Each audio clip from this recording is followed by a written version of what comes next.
Good morning बच्चों।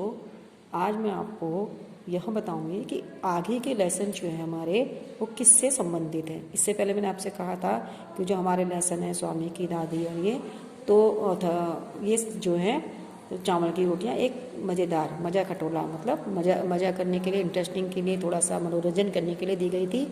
और जो हम आगे अब अपने लेसन पढ़ने वाले हैं वो हमारे किससे संबंधित हैं इसके बारे में। आपकी बुक में 111 पेज नंबर पे आस पास पेज में जो लिखा हुआ है आस पास, इसको आप पढ़ना और समझना। उसी के बारे में मैं आपको समझा रही हूँ कि जो हमारे आगे के लेसन है वो किससे संबंधित है, हम इनमें क्या पढ़ेंगे और ये लेसन हमें क्यों दिए गए हैं। कभी किसी नई और अच्छी बात को समझने के लिए एक आध कठिन शब्द भी जान लेने में मज़ा आता है। पर्यावरण एक ऐसा ही शब्द है। हमारे बिल्कुल आसपास और खूब दूर जो कुछ भी है उसका बहुत सा भाग, बहुत सी चीज़ें, उसकी बहुत सी बातें इसी एक शब्द में समा जाएंगी। मिट्टी, पानी, हवा, नदी, ताल, तलैया, समुद्र, पहाड़, पेड़ पौधे, जंगल में रहने वाले पशु पक्षी, जंगल से बाहर गांव में, शहर में रहने वाले, हम सब कुछ पर्यावरण जैसे छोटे से शब्द में आ जाते हैं। तो आपको बताया कि एक शब्द आपने सुना है पर्यावरण, इन्वायरमेंट। तो हमारे आसपास जितनी भी चीज़ें हैं, आपने सब कुछ पढ़ा, पहाड़, पेड़ पौधे, रहने वाले लोग, तो ये एक छोटा सा शब्द है पर्यावरण, लेकिन ये अपने अंदर इन सबको समेटे हुए, ये सब चीज़ें जो है हमारे आसपास की वो पर्यावरण के अंदर आती हैं। हम इस बहुत से ही बड़े चारों तरफ फैले पर्यावरण का एक बिल्कुल छोटा सा भाग भर है, ये छोटा सा हिस्सा है हम इसका एक, पर छोटा सा हिस्सा होते हुए भी हमने इस पर्यावरण को बिगाड़ना शुरू कर दिया है। हमसे मतलब हम मनुष्य जाति जो है तो आपने पढ़ा कि इसमें क्या क्या आते हैं, पेड़ पौधे, जंगल, वन, कहाँ, पशु पक्षी, जितनी भी चीज़ें संसार में सब पर्यावरण के अंदर ही आ जाती हैं। और मनुष्य भी इसका एक छोटा सा हिस्सा है, लेकिन इतना छोटा होने के बाद भी हम ही इस पर्यावरण को खराब कर रहे हैं। हमारा पर्यावरण बिगड़ेगा तो हम पर इसका प्रभाव अवश्य अच्छा नहीं होगा।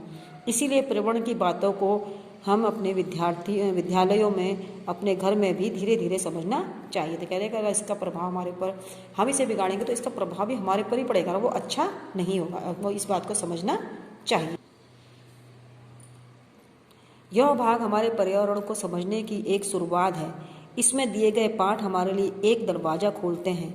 इस दरवाजे से बाहर निकलकर हम और कई नई बातें, जानकारियाँ खुद भी सीख सकेंगे।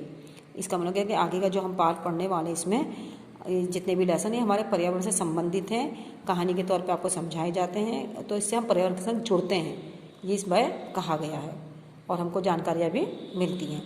बाघ आया उस रात, कविता भी हमारे परिवार की तरह बाघ के परिवार की बात आई है। तो इस कविता में बाघ के परिवार की बात की गई है, पर इधर हमारे जंगलों का यह राजा गायब हो चला है। बाघों का और वनों में रहने वाले दूसरे जीवों का शिकार मना है, फिर भी चोरी छिपे इन बाघों को मारा जा रहा है। इनको बचाने के लिए क्या कोशिश हो रही है, इस बारे में हमें सोचना चाहिए। एशियाई शेर के लिए मीठी गोलियां पाठ हमें बताता है कि शेर भी कभी बीमार पड़ सकता है और तब उसकी देखभाल उसी तरह करनी पड़ती है जिस तरह बीमार पड़ने पर हम अपनी देखभाल करते हैं। कह रहे हैं कि इसमें जो पाठ है बाघ आया उस रात, तो बाघ की कहानी, उसके परिवार की कहानी के बारे में आपको समझाया जाएगा। इसमें जो एशियाई शेर की मीठी गोलियां नामक पाठ आएगा वो यहाँ पर जो है शेर के बारे में है कि एक शेर बीमार पड़ता तो उसके संग क्या किया जाता है। इसको आगे पढ़ने के लिए है, इससे आप पढ़िए कि एक परिवार जिस तरह हम अपनी देखभाल करते हैं ऐसे हमें उनकी देखभाल भी करनी चाहिए। किसी भी पक्षी को मारने में ज़्यादा बहादुरी तो उसे बचाने में है। बिसन दिलेरी पाठ इस बात का उदाहरण है। और हम किसी को जब मारते हैं, किसी जानवर को, किसी पक्षी को मारते हैं, तो वो कोई बड़ी बात नहीं है। बड़ी बात वो है कि हम किसी घायल जानवर की, किसी पक्षी की को कैसे बचाते हैं। और जो बिसन की दिलेरी वाला आप पाठ पढ़ेंगे आगे, वो इसी बात का एक एग्जाम्पल आपके लिए होगा। पानी रे पानी में जल चक्र की किताबी बात को आगे बढ़ाकर अकाल और बाढ़ की परिस्थिति को समझाया गया है, जिससे हमें हर जगह फैल रहे जल संकट को समझने और उसे सुलझाने का भी रास्ता मिलता है। और जो अगला लेसन आएगा पानी रे पानी, उसमें हमें अपने पानी से संबंधित चीज़ों के बारे में समझाया जाएगा कि किस तरह अकाल आता है, बाढ़ होती है और हमें कैसे पानी की रक्षा करनी चाहिए। छोटी सी हमारी नदी कविता नदी और उससे जुड़े हमारे जीवन में एक सुंदर झलक दिखाती है, लेकिन आज भी हमारे शहरों का, कारखानों का गंदा पानी छोटी बड़ी सब नदियों में मिल रहा है और उन्हें बर्बाद कर रहा है। इस कविता के कवि रविंद्रनाथ ठाकुर के पुश्तैनी घर और उनके जीवन की झलक हमें जोड़ा सांको वाला घर नामक पाठ में मिलती है। इसमें बताया जाएगा। अगला है चुनौती हिमालय की।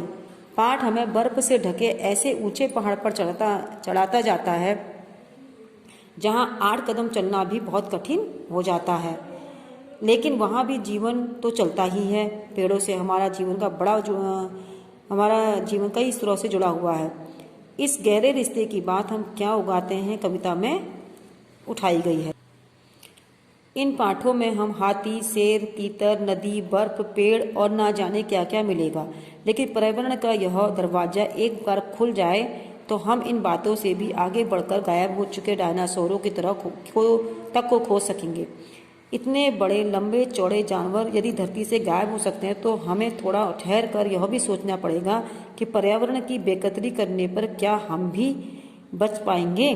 तो कह रहे हैं कि जो हम ये पर्यावरण वाले लेसन आगे को पढ़ेंगे इसकी हमें किस तरह कदर करनी चाहिए, और अगर हमारे धरती से डायनासोर जैसे बड़े जानवर गायब हो सकते हैं पर्यावरण की बेकदरी करने पे, तो हम क्या हैं, तो इसके बारे में हमें सोचना चाहिए। और आगे के लेसन जो है हमें पर्यावरण से जोड़ने के लिए बनाए गए हैं।